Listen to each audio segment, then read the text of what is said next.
Hello friends, welcome to polytechnic classes. मैं हूं गुफराना। आज ये आईसी की थर्ड क्लास है। तो इससे प्रीवियस क्लास में हमने पढ़ा था एक सिलेबस के बारे में, और दूसरी क्लास में हमने पढ़ा था हाई पावर स्विचिंग डिवाइसेस के बारे में। सो आज की जो क्लास है इससे हम स्टार्ट करने वाले हैं सिलिकॉन कंट्रोल रेक्टिफायर। तो ये बहुत इंपॉर्टेंट टॉपिक है आईसी का। तो सिलिकॉन कंट्रोल रेक्टिफायर को जो है 1960 में अमेरिका की जनरल इलेक्ट्रिक कंपनी द्वारा निर्मित किया गया, और आजकल 1 एम्पियर से लेकर के 1.5 केवीए तथा 100 वोल्ट से लेकर के 8 केवी मतलब 8000 वोल्ट तक की रेटिंग के बाज़ार में अवेलेबल हैं। तो सबसे पहली बात तो ये है कि इस एससीआर को 1960 में अमेरिका की जनरल इलेक्ट्रिक कंपनी ने बनाया था, और ये मार्केट में 1 एम्पियर से लेकर के 1500 एम्पियर तक के अवेलेबल है, और वोल्टेज रेटिंग 100 वोल्ट से लेकर के 8000 वोल्ट रेटिंग तक के बाज़ार में अवेलेबल है।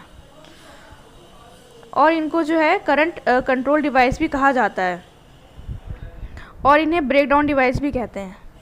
तो इनको जो है करंट कंट्रोल डिवाइस भी कहा जाता है और ब्रेकडाउन डिवाइस भी, क्योंकि ये जो है करंट को कंट्रोल करने का काम करते हैं, इसलिए इनको करंट कंट्रोल डिवाइस कहते हैं। और इनकी जो वर्किंग है वो एवलांच ब्रेकडाउन पर डिपेंड है, तो इसलिए उनको ब्रेकडाउन डिवाइस भी बोला जाता है। तो पावर कंट्रोल एप्लीकेशन में एससीआर को स्विच की तरह यूज़ किया जाता है, just like a switch.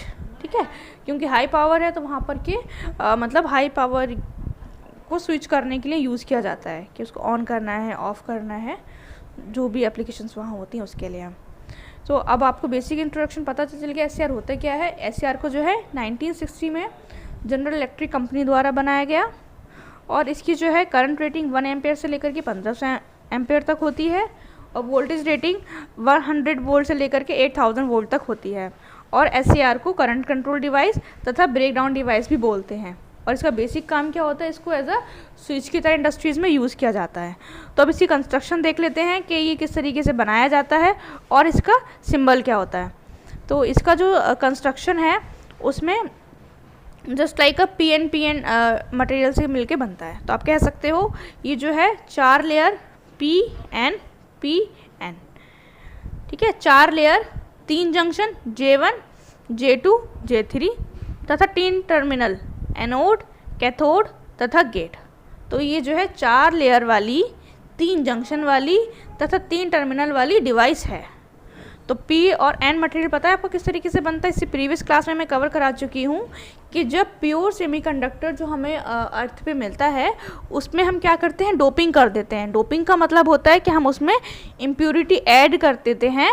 Impurity add करने से उनकी जो चालकता है वो बढ़ जाती है, मतलब वो उनकी कंडक्टिविटी बढ़ जाती है और वो अच्छे से करंट को फ्लो कराते हैं। जो पी है, पी में हम मिलाते हैं ट्राइवेलेंट की इम्प्योरिटी, मतलब जिसमें क्या हो, 3 संयोजकता वाली अशुद्धि हो। तो पी में हमेशा मेजॉरिटी कैरियर्स क्या होते हैं, होल्स।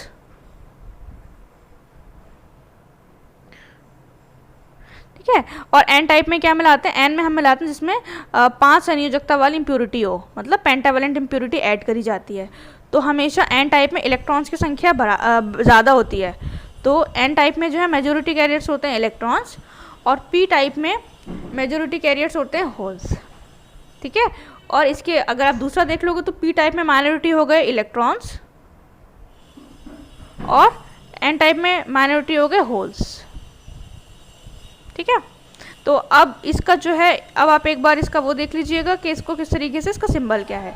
इसका एक टर्मिनल एक्स्ट्रा होता है, गेट टर्मिनल, जो कि हमारा अभी तक आपने ना ही ट्रांजिस्टर में पढ़ा होगा ना ही डायोड में। तो ये जो टर्मिनल है, ये टर्मिनल एक होता है गेट टर्मिनल, तो इसको हम यहाँ लगा देते हैं। और इसकी जो सिंबल है वो जस्ट लाइक अ पीएन जंक्शन डायोड है। ये है एनोड, और ये है कैथोड, और ये है गेट टर्मिनल। ठीक है, तो वही सारी चीज़ें यहाँ फिर से लिखी हुई हैं जो मैंने अभी आपको समझाई हैं कि SCR 4 layer PN current control semiconductor device है। इसके 3 जंक्शन J1, J2, J3 तथा 3 टर्मिनल एनोड, कैथोड तथा गेट है। Gate terminal inner P type material से कनेक्ट होता है, जो अंदर वाला पी होता है उससे कनेक्ट है, पीएन। तो ये है पी, ये है एन, ये है पी, ये है एन। तो अंदर वाला जो पी है एक तो बाहर की तरफ है, और ये है अंदर वाला, तो इससे ही गेट टर्मिनल कनेक्ट होता है, जिसको बोलते हैं गेट टर्मिनल। और गेट टर्मिनल एससीआर के फायरिंग एंगल को कंट्रोल करता है। तो फायरिंग एंगल का अभी आप सिर्फ फायरिंग एंगल को इतना समझो कि एससीआर को ऑन करने के लिए जो एंगल का यूज़ किया जाता है, ठीक है। एससीआर फायर का मतलब होता है एससीआर का ऑन होना। बाकी मैं आगे जब कराऊंगी तो पूरा अच्छे से टॉपिक को क्लियर करूंगी फायर एंगल क्या होता है। अब देखते हैं कि अभी तक हमने पढ़ा जनरल एससीआर के बारे में और उसकी कंस्ट्रक्शन के बारे में, उसकी संरचना कैसी होती है। अब देखते हैं उसकी बाइसिंग कि जो एससीआर की जो बाइसिंग किस तरीके से करी जाती है। तो नॉर्मल एससीआर पता है आपको, बाइसिंग दो टाइप की होती है, फॉरवर्ड बाइस और एक रिवर्स बाइस। इसके अलावा तो कोई और बाइसिंग नहीं होती है, ठीक है ना। अगर पी टाइप को पॉजिटिव से कनेक्ट कर देंगे तो कहलाती है वो फॉरवर्ड बाइस, और एन को कनेक्ट कर देंगे निगेटिव टर्मिनल से बैटरी के। रिवर्स बाइस में क्या करेंगे, पी को कनेक्ट कर देंगे बैटरी के निगेटिव टर्मिनल से और एन को कनेक्ट कर देंगे बैटरी के पॉजिटिव टर्मिनल से, ठीक है ना। ये होती है बाइसिंग। तो अब आप यहाँ देखिए, यहाँ पे पी एन, तो सबसे बाहर वाला टर्मिनल क्या है, पी। तो पी को किससे कनेक्ट करा गया, पॉजिटिव से, तो ये क्या हो गया। और एन को कनेक्ट करा गया नेगेटिव से, तो ये हो गया फॉरवर्ड बाइस में। तो ये जो कनेक्शन है आपका एससीआर का वो है आपका फॉरवर्ड बाइस में। और इधर देखिए पी है एन है, पी है एन है, तो पी को कनेक्ट करा गया किससे, बैटरी के निगेटिव टर्मिनल से। यहाँ कनेक्ट कर गया एन को पॉजिटिव टर्मिनल से, तो ये हो गया रिवर्स बाइस में, ठीक है। ये है फॉरवर्ड बाइस में और ये है आपका रिवर्स बाइस में।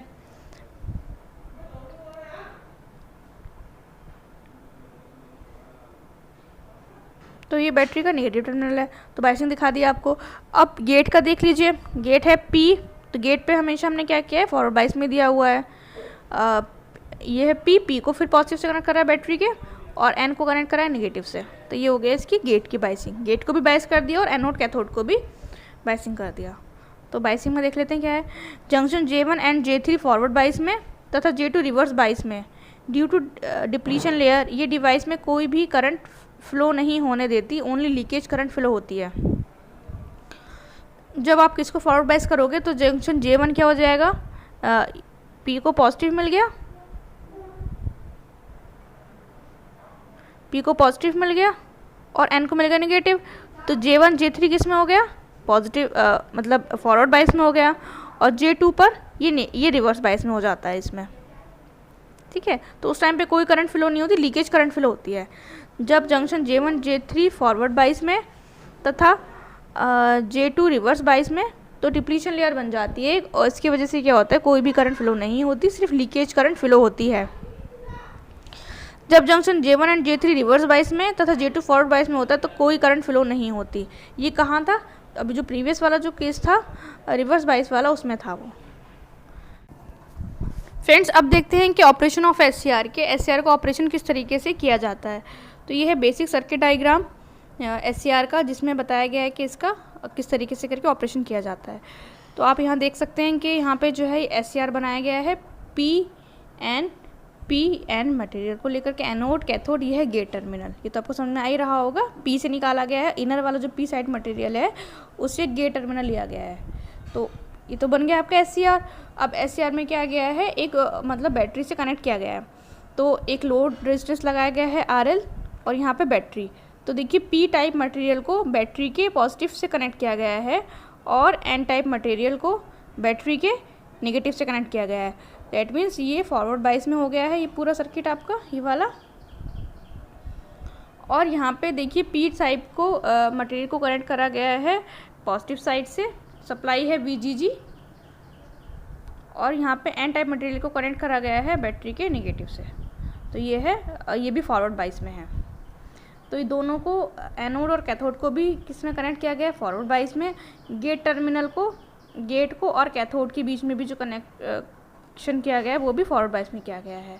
तो वोल्टेज सप्लाई है मेन सर्किट में वो है V, करंट है IA, ठीक है। और जो आपका गेट और कैथोड के बीच में जो सप्लाई वोल्टेज है वो है VGG और करंट है IG। तो इसमें क्या होता है कि आप देख सकते हैं कि इसमें PN चार टाइप का मतलब लेयर्स ली गई हैं। तो इसमें दोनों J1 और J2 किस में हो जाते हैं, हमारे फॉरवर्ड बाइस में हो जाते हैं। J1 J3 हो जाते हैं फॉरवर्ड बाइस में। क्यों? क्योंकि P को मिल गया है पॉजिटिव, यहाँ पे N को मिल गया है नेगेटिव, तो इसलिए फॉरवर्ड बाइस में।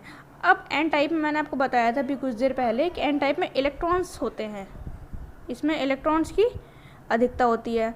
पी टाइप में होल्स होते हैं और एन टाइप में फिर से इलेक्ट्रॉन्स होते हैं। पी टाइप में होते हैं होल्स।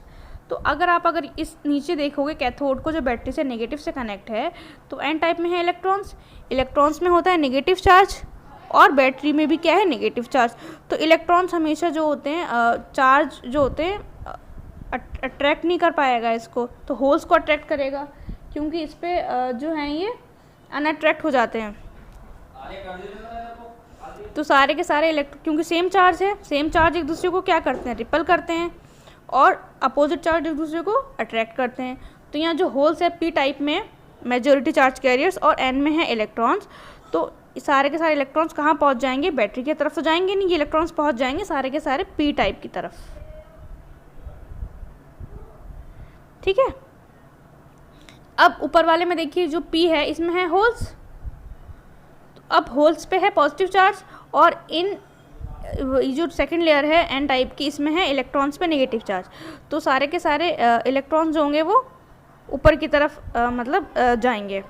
तो J2 पर क्या होंगे, जो नीचे से जो होल्स हैं इलेक्ट्रॉन्स हैं वो सारे के सारे इकट्ठे हो जाएंगे J2 पर। तो जिसकी वजह से क्या होती है इस जंक्शन पर इलेक्ट्रॉन्स पहुंच जाते हैं, इस वजह से लीकेज करंट फ्लो हो जाती है। तो उसकी वजह से ही ब्रेक डाउन होता है आगे चलकर। तो देखते हैं इसमें क्या है, थायरिस्टर को केवल ट्रिगरिंग मेथड द्वारा टर्न ऑन किया जा सकता है।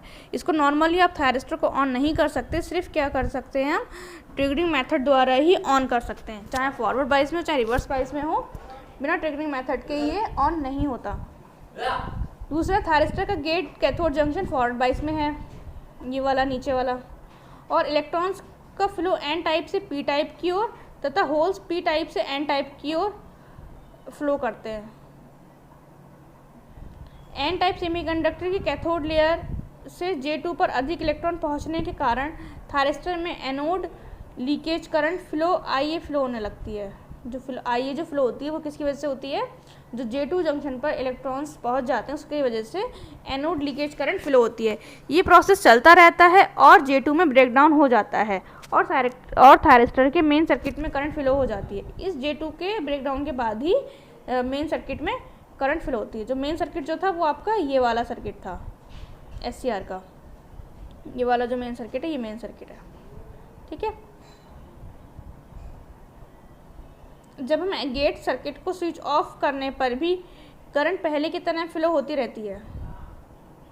थायरिस्टर के एक बार ऑन होने के बाद गेट का कोई कंट्रोल नहीं रहता, उसके बाद अगर हम गेट को चाहे बंद करें या ऑन कर दें या ऑफ कर दें उसके बाद भी उससे कोई वो नहीं रहता है, मतलब वो एक बार ऑन हो गया थायरिस्टर ऑन हो गया, फिर हमारा कोई कंट्रोल नहीं है। अब देखते हैं VI कैरेक्टरिस्टिक्स क्या होती हैं SCR की। तो ये देखिए ये है इसका पूरा का पूरा डायग्राम, किस तरीके से इसको फॉर्म किया जाता है। ये है फॉरवर्ड करंट, ये है reverse current, reverse voltage forward voltage. जो फॉरवर्ड बाइस में हमने जिसको कनेक्शन करेंगे तो उस टाइम पे जो कैरेक्टरिस्टिक्स आती हैं वो हैं ये वाली,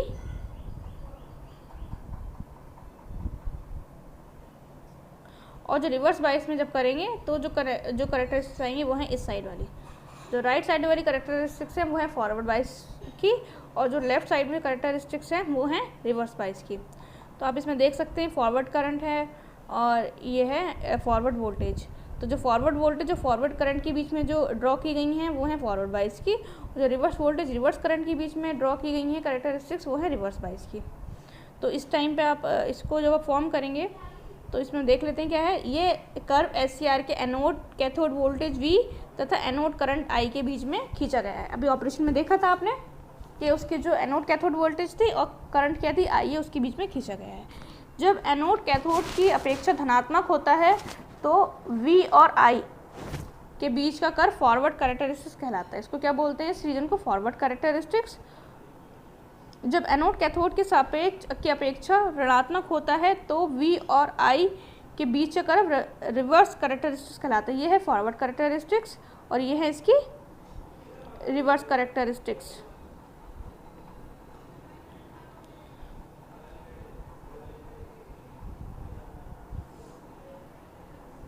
फॉरवर्ड रिवर्स जब SCR को स्विच ऑन किया जाता है तो फॉरवर्ड करंट एक निश्चित करंट लैचिंग करंट से ज़्यादा होनी चाहिए। एक लैचिंग करंट वो करंट होती है जब इससे ज़्यादा ही उसकी एनोड करंट होगी तभी SCR ऑन होगा। अगर लैचिंग करंट से कम है तो SCR ऑन नहीं होगा। तो याद रखिए लैचिंग करंट वो मिनिमम करंट है कि जिससे ज़्यादा होगी तभी एनोड करंट, तभी SCR ऑन होगा, अदरवाइज SCR ऑन नहीं होगा।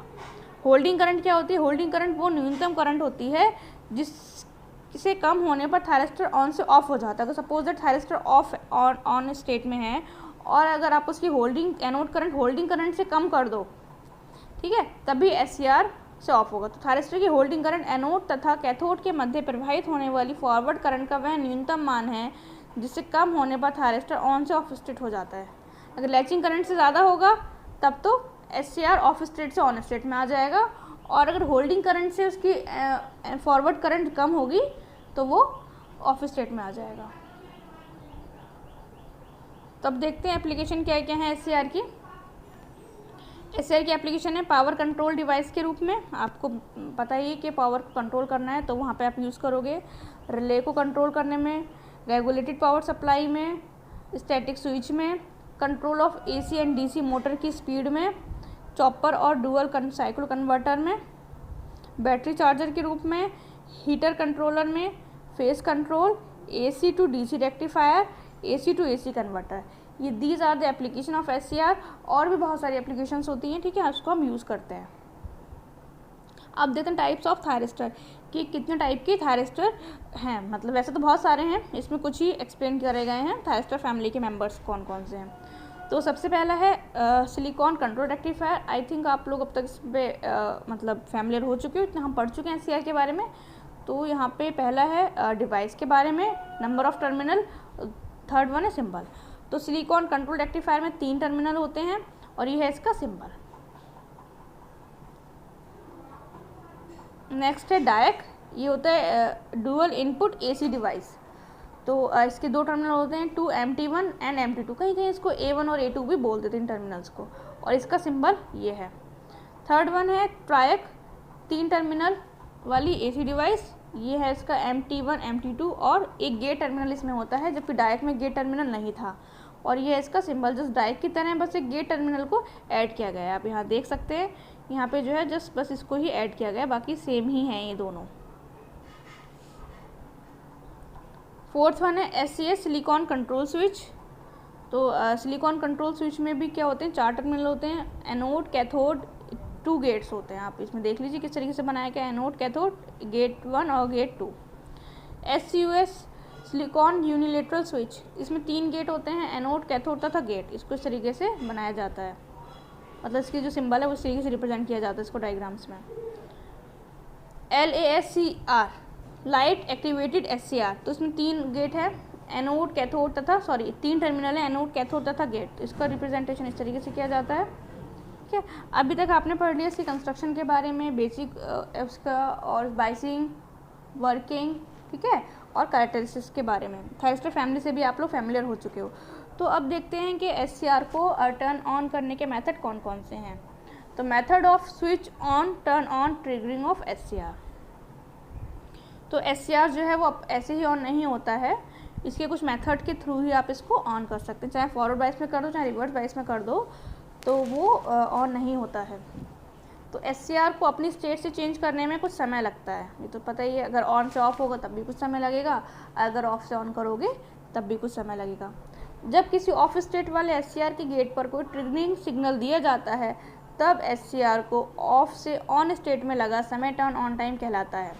सपोज दैट कोई SCR था, वो ऑफ स्टेट में है, ठीक है, तो जैसे ही आप उसके गेट टर्मिनल पर कोई ट्रिगरिंग सिग्नल दोगे टर्न ऑन करने के लिए, तो वो क्या करेगा, अपने ऑफ स्टेट को छोड़ करके ऑन स्टेट में आ जाएगा। तो वो जो टाइम पीरियड लगेगा उसको बोलते हैं टर्न ऑन टाइम। उसको ऑफ स्टेट से ऑन स्टेट में जो आने में टाइम लगेगा उसको बोलते हैं टर्न ऑन टाइम। तो these are the method of triggering of SCR। तो thermal triggering, radiation triggering, voltage triggering, dV/dt triggering, gate triggering, ये सारे मेथड हैं SCR को टर्न ऑन करने के लिए। तो अब हम इसको 1 बाय 1 करके डिस्कस करेंगे। सबसे पहला है थर्मल ट्रिगरिंग। थर्मल ट्रिगरिंग होता है टेम्परेचर, नाम से पता चलता टेम्परेचर से रिलेटेड है, ठीक है। टेम्परेचर बढ़ने पर सेमीकंडक्टर में डिप्लीशन लेयर की चौड़ाई कम हो जाती है। जब टेम्परेचर बढ़ेगा तो सेमीकंडक्टर में क्या होता है, डिप्लीशन लेयर की चौड़ाई कम हो जाती है। यदि थायरिस्टर में एनोड एंड कैथोड के मध्य वोल्टेज ब्रेक डाउन वोल्टेज के बराबर हो जाता है तब टेम्परेचर बढ़ने पर SCR की ट्रिगरिंग बढ़ जाती है। पहली चीज़ तो यही है कि टेम्परेचर बढ़ने पर सेमीकंडक्टर का डिप्लीशन लेयर की चौड़ाई कम हो जाती है। जब चौड़ाई कम हो जाती है तो फिर इलेक्ट्रॉन्स और होल्स का मूवमेंट ईजिली हो सकता है। जितनी चौड़ी डिप्लीशन लेयर होती है तो उसको जाने में टाइम लगता है, जा नहीं पाते हैं, बट यहाँ चौड़ाई जब कम हो गई है तो ईजिली ये मूव कर पाएंगे एक दूसरे की तरफ। तो थायरिस्टर में एनोड तथा कैथोड के मध्य वोल्टेज ब्रेक डाउन वोल्टेज के बराबर है। दो वोल्टेज बराबर, ब्रेक डाउन वोल्टेज और एनोड कैथोड वाला जो वोल्टेज होता है फॉरवर्ड वाइज वाला वो बराबर है, तब टेम्परेचर बढ़ाने पर SCR की ट्रिगरिंग हो जाती है, ठीक है। थर्मल ट्रिगरिंग समझ में आ गया। दूसरा है रेडिएशन ट्रिगरिंग। रेडिएशन ट्रिगरिंग का मतलब होता है कि जब लाइट फोटोन द्वारा बमबारी की जाती है, जब SCR को लाइट फोटोन द्वारा बमबारी की जाती है तो जिससे ट्रिगरिंग हो जाती है, उस मेथड से भी ट्रिगरिंग हो जाती है, तो वो कहलाती है रेडिएशन ट्रिगरिंग। नेक्स्ट है वोल्टेज ट्रिगरिंग। जब SCR पर अप्लाई की गई फॉरवर्ड वोल्टेज बढ़ती है तब रिवर्स बाइस जंक्शन J2 पर इलेक्ट्रॉन्स होल्स का घनत्व बढ़ता है और हाई वोल्टेज पर रिवर्स बाइस जंक्शन पर ब्रेक डाउन हो जाता है जिससे डिवाइस ट्रिगर हो जाती है, ठीक है। ये तो हमने पढ़ा ही था अभी उसके वर्किंग में, तो वैसे ही है ये। dV/dt ट्रिगरिंग क्या होती है, जब यदि डिवाइस के क्रॉस वोल्टेज बढ़ने की दर क्रिटिकल वैल्यू से अधिक हो जाती है तब SCR में चालन हो जाता है। एक क्रिटिकल वैल्यू होती है वोल्टेज बढ़ने की, तो अगर उस क्रिटिकल वैल्यू को ही अगर मतलब उसको उससे ज़्यादा बढ़ा देता है तो वो भी dV/dt ट्रिगरिंग हो जाती है। एक होता है गेट ट्रिगरिंग। गेट ट्रिगरिंग का मतलब होता है कि या तो आप उसके क्या करोगे, जो उसका टर्मिनल है गेट टर्मिनल, उस पर पॉजिटिव पोटेंशियल दे करके SCR को टर्न ऑन किया जा सकता है। तो पोटेंशियल आप दो तरीके से दे सकते हो, या तो आप गेट पर मतलब AC सप्लाई दे सकते हो तो वो कहलाती है AC गेट ट्रिगरिंग, या फिर आप DC पल्स दे सकते हो तो वो कहलाती है। तो गेट ट्रिगरिंग 2 टाइप से हो सकती है, AC और DC। अगर AC सप्लाई दोगे तो वो कहलाती है AC गेट ट्रिगरिंग, और DC सप्लाई दोगे तो फिर DC gate triggering.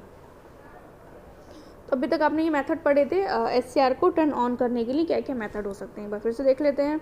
Thermal triggering, radiation triggering, voltage triggering, dV/dt triggering और गेट ट्रिगरिंग। तो ये सारे मेथड थे SCR को टर्न ऑन करने के लिए। अब देखते हैं कि SCR को टर्न ऑफ करने के लिए कौन कौन से मेथड होते हैं। तो SCR को जैसे ही इसको आसानी से मतलब ऑन नहीं किया जा सकता, वैसे ही इसको अपने आप हम इसको ऑफ भी नहीं कर सकते, ठीक है। तो 2 चीज़ें होती हैं कि उसको इजीली ना ऑन किया जा सकता, ना ही इजीली ऑफ किया जा सकता है। तो जो मेथड यूज़ करते हैं हम स्विच ऑफ करने के लिए SCR को, उसको बोलते हैं कम्यूटेशन। तो method of switching off SCR और SCR कम्यूटेशन, अगर कहीं पे आपको कम्यूटेशन वर्ड दिखे तो आप समझ जाना कि मतलब इसमें ऑफ करना है SCR को। तो SCR को स्विच ऑफ करने के लिए जिन मेथड का यूज़ किया जाता है उसे बोलते हैं कम्यूटेशन मेथड। तो 2 टाइप से होता है, एक तो नेचुरल और एक होता है फोर्स। नेचुरल का मतलब होता है जो अपने आप हो जाए, वो कहलाता है नेचुरल कम्यूटेशन। और फोर्स का मतलब जो हम फोर्सफुली अपने आप, मतलब जिसको हम कुछ मेथड अप्लाई करें और जिससे वो ऑफ हो, तो वो कहलाता है फोर्स कम्यूटेशन। नेचुरल कम्यूटेशन जो ऑटोमेटिकली हो जाता है ऑफ, उसको बोलते हैं नेचुरल कम्यूटेशन। फोर्स कम्यूटेशन जो हम फोर्सफुली इसको ऑफ कराते हैं। तो अभी इसके 1 बाय 1 करके देख लेते हैं क्या है इसकी डेफिनेशंस। AC सर्किट में जब SCR में करंट नेचुरली 0 होती है, आपने देखा होगा AC जब सप्लाई होती है तो उसमें AC सप्लाई इस टाइप से करके होती है, ठीक है। तो देखिए यहाँ पे पॉजिटिव है, ये यहाँ पे नेगेटिव है, बट यहाँ पे क्या हो रही है 0, यहाँ पे क्या है 0, बढ़ती बढ़ते बढ़ते फिर 0 आती है, फिर नेगेटिव जाती है, फिर बढ़ती है, फिर इस टाइप से करके ये चलती रहती है। अल्टरनेटिंग करंट ये होती है इस सप्लाई।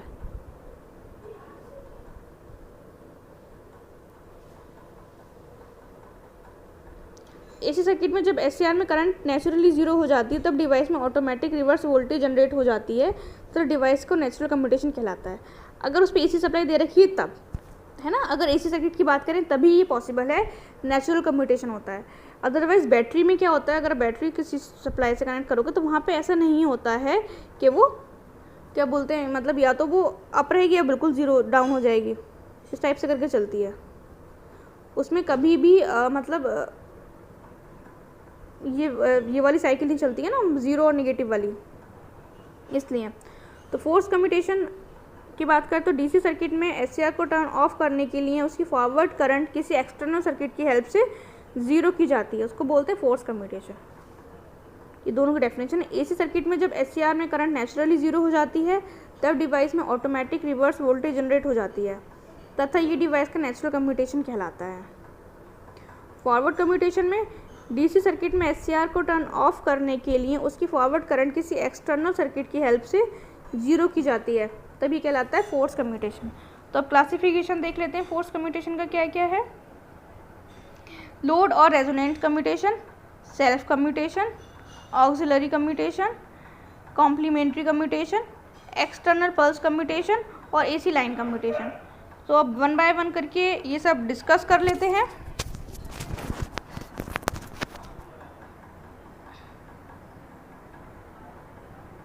सबसे पहला है लोड कम्यूटेशन। तो लोड कम्यूटेशन से नाम में समझ में आ रहा है कि इसके लोड से ही आप क्या कर रहे हो, लोड में ही कुछ ऐसा ऐड किया जा रहा है जिससे कि एससीआर ऑफ हो रहा है। तो लोड में हमारे पास इसमें सी और L, C for capacitor, L for inductor. तो इसमें जो एससीआर देखिए, इसमें एक एससीआर लगाया गया है, एससीआर को सप्लाई दी गई है। लोड जो है आर और के सीरीज़ में सी और एल लगाया गया है, सी कैपेसिटर और एल। तो इन दोनों को जो है सीरीज़ में कनेक्ट किया गया है लोड के। तो इस सर्किट में L and C commutating components हैं। ये लोड आर की सीरीज़ एंड पैरेलल में कनेक्ट किए जा सकते हैं। ये दोनों सर्किट अंडर डैम्प सर्किट है, अर्थात लोड करंट ऑटोमेटिकली ज़ीरो हो जाती है। अंडर डैम्प सर्किट है मतलब ये जो है टाइम के साथ कम होते जाते हैं, इनकी वैल्यूज़ जो है वो कम होती जा रही है, अंडर डैम्प सर्किट है ये, तो ये ऑटोमेटिकली ऑफ हो जाता है। अब इसमें देखिए, इसमें लोड आर के पैरेलल में कनेक्ट किया गया है, capacitor and load in parallel, capacitor को लोड के पैरेलल में कनेक्ट किया गया है यहाँ पर। तो ये भी क्या है, अंडर डैम्प सर्किट है और आपकी जो उसकी जो वो है वो नेचुरली ऑटोमेटिकली ज़ीरो हो जाएगी और वो फिर उसका एम्पलीट्यूड ज़ीरो हो जाएगा और ये ऑटोमेटिकली ऑफ हो जाता है। ये था लोड कम्यूटेशन। नेक्स्ट है सेल्फ कम्यूटेशन। सेल्फ का मतलब होता है कि अपने आप ही कम्यूटेट हो जाना। माना कैपेसिटर सी, ये है इसका सर्किट डायग्राम। माना कैपेसिटर सी में वोल्टेज ईसी तक चार्ज है। स्टार्टिंग में जो कैपेसिटर की वोल्टेज है वो है ईसी। जब एससीआर ऑन हो या फायरिंग होती है तब कैपेसिटर एससीआर के माध्यम से डिस्चार्ज हो जाता है तथा बाद में कैपेसिटर पर रिवर्स वोल्टेज जनरेट हो जाती है। स्टार्टिंग में क्या था, एससीआर पे एक ईसी वोल्टेज तक चार्ज था और फिर बाद में जब एससीआर जब ऑन हो गया तो कैपेसिटर एससीआर के माध्यम से डिस्चार्ज हो जाता है। एससीआर को सप्लाई देता रहता है और वो खुद डिस्चार्ज हो जाता है और बाद में कैपेसिटर पर रिवर्स वोल्टेज जनरेट हो जाती है। इस एससीआर चालन अवस्था में है अतः कैपेसिटर पर नेगेटिव वोल्टेज तथा नेगेटिव करंट होती है। जब करंट आईसी लोड आईएल के बराबर हो जाती है तब एससीआर ऑफ हो जाता है। तो आईसी जो करंट है वो इसमें फ्लो हो रही है और आईएल जो है ये, तो जब दोनों बराबर हो जाएंगी तभी क्या होगा, ये फिर ऑफ हो जाता है। Next auxiliary commutation. ऑक्सिलरी का मतलब होता है सहायता के लिए एक और लगा देना, जैसे यहाँ पे दो लगाए गए हैं। इस विधि में ऑक्सिलरी एससीआर यूज़ किया जाता है जिससे मेन एससीआर को टर्न ऑफ करने के लिए ऑन किया जाता है। अगर हमें किसी को भी ऑन करना है तो एक को हम ऑफ कर देंगे तो वो नेचुरली दूसरा वाला ऑफ हो जाएगा। ठीक है।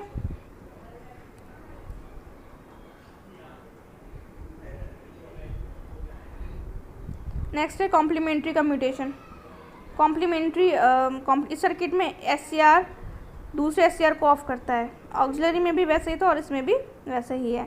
जब एससीआर 1 में चालन होता है तो लोड 2 में करंट फ्लो होती है। अगर इसमें चालन होगा तो फिर लोड 2 में करंट फ्लो होगी तथा कैपेसिटर सप्लाई वोल्टेज V तक चार्ज होता है। जब एससीआर को ऑन किया जाता है तो सी द्वारा एससीआर के अक्रॉस रिवर्स वोल्टेज अप्लाई होती है तथा एससीआर टर्न ऑफ हो जाता है। आप इसको एक बार पढ़ लीजिएगा, आपके सब समझ में आ जाएगा। ये एक्सटर्नल पल्स कम्यूटेशन क्या होता है। इस विधि में कंडक्टिंग एससीआर को टर्न ऑफ करने के लिए किसी एक्सटर्नल सोर्स से करंट पल्स प्राप्त की जाती है। तो इसमें एक्सटर्नल सोर्स क्या लिया गया, इसमें एक्सटर्नल सोर्स लिया गया है आपका ट्रांजिस्टर। तो इसमें 2 वोल्टेज सोर्स V तथा VS यूज़ किया गया है। एक है V और इसमें VDC यूज़ किया गया है। ट्रांजिस्टर T1 सप्लाई V से SCR को टर्न ऑफ करने के लिए करंट पल्स प्रोवाइड करता है और ये ऑफ हो जाता है। अब यह नेक्स्ट है AC line commutation. AC line commutation में यदि मेन पावर सप्लाई AC है, ये है इसका सर्किट डायग्राम। इसमें देखिए AC पावर सप्लाई है, ट्रांसफार्मर है, इंडक्टर R लगाया गया है, इसमें बैटरी है SCR1 और SCR2। तो यहाँ पे जो स्टेप डाउन ट्रांसफार्मर है, यहाँ पे वोल्टेज को क्या कर देगा, ये डाउन कर देगा। तो यदि मेन पावर सप्लाई AC है तब नेगेटिव हाफ साइकिल में कंडक्टिंग SCR पर रिवर्स वोल्टेज अप्लाई की जाती है। तो आप देख सकते हैं कि मैं बता चुकी हूँ AC पावर सप्लाई होती है, उसमें एक तो पॉजिटिव हाफ वेव होती है और हाफ वेव होती है नेगेटिव। तो अगर इसको आप मेन सप्लाई AC है तब नेगेटिव हाफ साइकिल में कंडक्टिंग SCR पर रिवर्स वोल्टेज अप्लाई हो जाती है। तो अभी तो पहले स्टार्टिंग में तो पॉजिटिव जाएगा, इस पे नेगेटिव जाएगा, बट जब नेगेटिव हाफ साइकिल की बात होगी तो यहाँ पे नेगेटिव हो जाएगा और ये पॉजिटिव हो जाएगा। यदि थायरिस्टर पर रिवर्स वोल्टेज प्रयुक्त होने का समय उस टर्न ऑफ टाइम से अधिक है तब SCR ऑटोमेटिकली टर्न ऑफ हो जाता है। आज की क्लास की PDF आपको हमारे टेलीग्राम चैनल पर मिल जाएगी, और अगर आपने हमारे चैनल को अभी तक सब्सक्राइब नहीं किया है तो प्लीज़ चैनल को सब्सक्राइब कीजिए और अपने फ्रेंड के साथ ज़्यादा से ज़्यादा शेयर करिए। आई होप वीडियो आपको पसंद आई होगी। Thank you.